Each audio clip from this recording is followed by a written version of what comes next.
बिस्मिल्लाहिर्रहमानिर्रहीम। आज का जो हमारा टॉपिक है that is product sourcing part 4 है और इसमें हम डिस्कस करेंगे ऑर्डर सैंपल के बारे में कि जो हमने सैंपल को नेक्स्ट ऑर्डर करना है तो उसका यानी कि किन मैन्युफैक्चरर से ऑर्डर करना है और क्या क्या उसका क्राइटेरिया है, वो सारा कुछ डिस्कस करेंगे।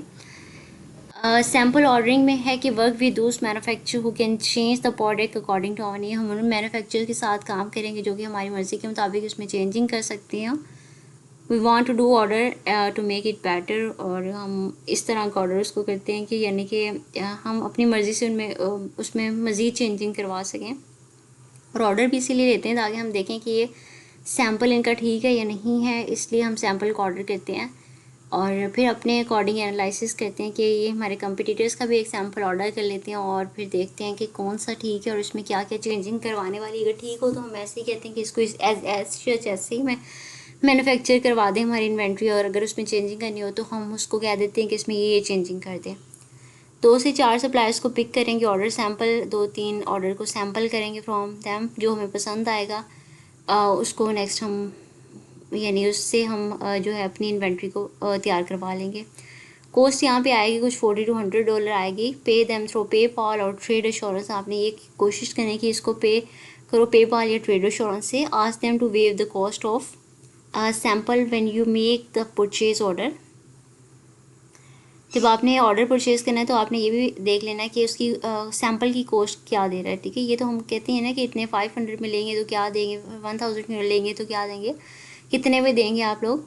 लेकिन अगर हम ऑर्डर परचेज़ करें यानी कि एक हमने सैम्पल को लेना है तो कितने में देंगे। कुछ तो ऐसे मैन्युफैक्चर होंगे जो हमें सैम्पल नहीं देंगे, लेकिन हमने उन मैन्युफैक्चर के साथ नहीं जाना, हमने उन मैन्युफैक्चरर्स के साथ जाना है जो हमें सैम्पल्स देने के लिए विलिंग हो।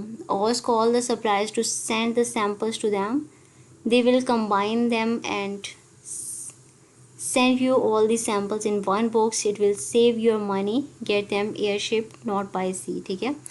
अच्छा, आप ऐसा भी कर सकते हो, 2-3 आपने सप्लायर जो मैन्युफैक्चरर्स हैं उनसे आपने एक ऑर्डर यानी कि बाय करना है चेक करने के लिए, तो आप ऐसा भी कर सकते हो। 2-3 जो मैन्युफैक्चरर्स उनको कहो कि एक जो है सैम्पल को आप एक जगह पे उसको इकट्ठा करके हमें ये आप सारे जो हैं मैन्युफैक्चरर्स उनसे हम बात कर सकते हैं कि आप एक ही बॉक्स में हमें सब सैम्पल्स भेज दें। यानी कि 3-4 मैन्युफैक्चरर से हम कहेंगे कि आप अपना भी इसी में, और फिर उसको हम बाय सी नहीं करेंगे ताकि हमारा टाइम बच सके, हम उसको बायर शिप कर लेंगे ताकि वो हमारे तक जल्दी पहुँच जाए, हम उसका एनालिसिस जल्दी कर लें और इन्वेंट्री के लिए ऑर्डर उसको दे दें ताकि फिर नेक्स्ट हमारा जो प्रोसीजर है वो जल्दी जल्दी हो जाए। और use the service China to check the sample for you, और ये भी हम कर सकते हैं कि हम जैसे इंस्पेक्शन करवाते हैं किसी पर्सन से, ऐसे ही किसी पर्सन को कह के अपने ऑर्डर को चेक भी करवा सकते हैं। लेकिन अगर हम खुद तसल्ली करना चाह रहे हैं तो फिर हम ये भी कर सकते हैं कि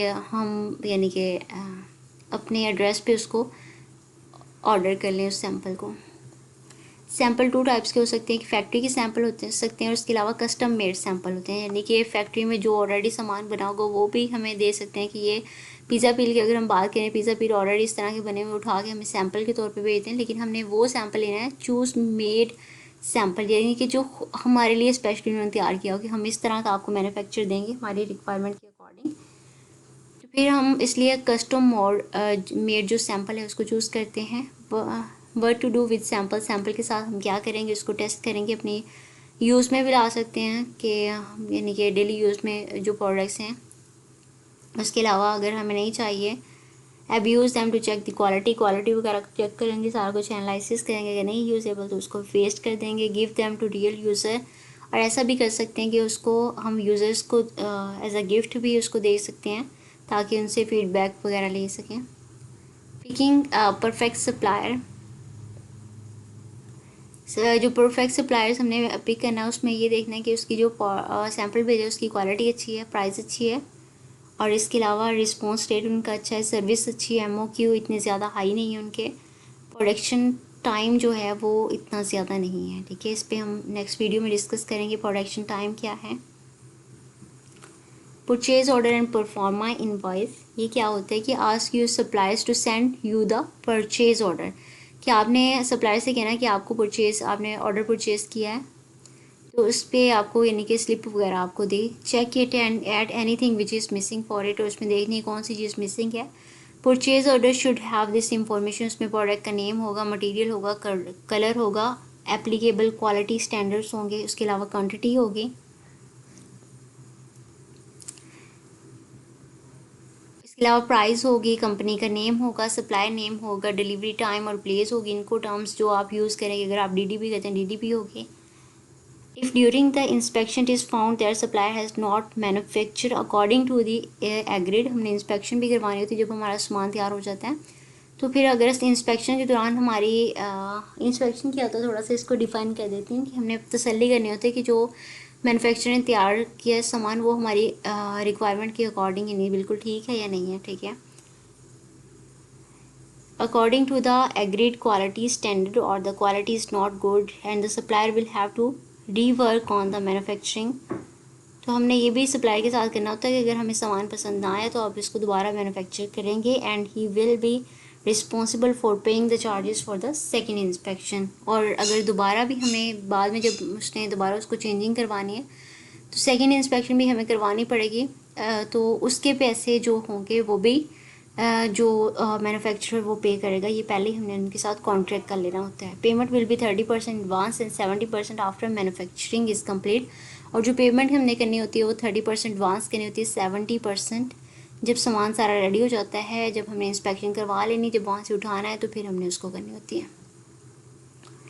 या फिर जब अमेज़ोन की वेयर हाउस तक आ जाएगा तब हमने उसको सेकंड पेमेंट यानी 70% बाद में करनी होती है।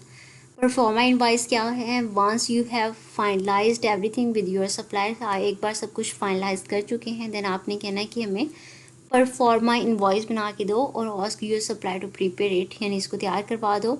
Pro forma invoice usually the same as the purchase order की तरह ही होती है। In case of any dispute, अगर कोई तनाज़ा वगैरह आ जाए, लाइक मैन्युफैक्चरर्स ने सामान गलत तैयार कर दिया है, कुछ इस तरह का हो गया है, तो फिर हम proforma invoice will overrule the purchase order. तो वो जो है वो यानी कि परफॉर्मा इनवॉइस दैन जो है वो हमारे काम आएगी। Remember to ask your supplier to include the proforma invoice, आपने सप्लायर से कहना है कि लाजमी परफॉर्मा इनवॉइस को भी इसमें ऐड करें एंड परचेज ऑर्डर को भी।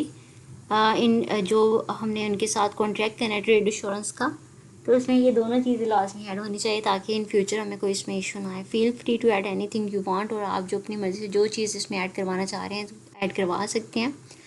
इसके अलावा अगर हम यूएसए में सप्लायर को फाइंड करना चाह रहे हैं तो thomasnet.com एक वेबसाइट है, यहाँ पे जाके भी हम सप्लायर्स फाइंड कर सकते हैं। उसके अलावा प्रोडक्ट का नेम लिखें, लाइक पिज़्ज़ा पील प्राइवेट लेबल यूएसए, इस तरह करके भी हम गूगल पे जाएंगे तो वहाँ पे भी हमें सप्लायर्स मिल जाएंगे। इसके अलावा हमें कितना ऑर्डर करना चाहिए, take sales average of top 20, हम देख लें कितनी सेल्स हो रही है उसके अकॉर्डिंग हम जो है उसको ऑर्डर कर सकते हैं। And you have any question related to this video, you may ask in the comment section, and thank you for your time.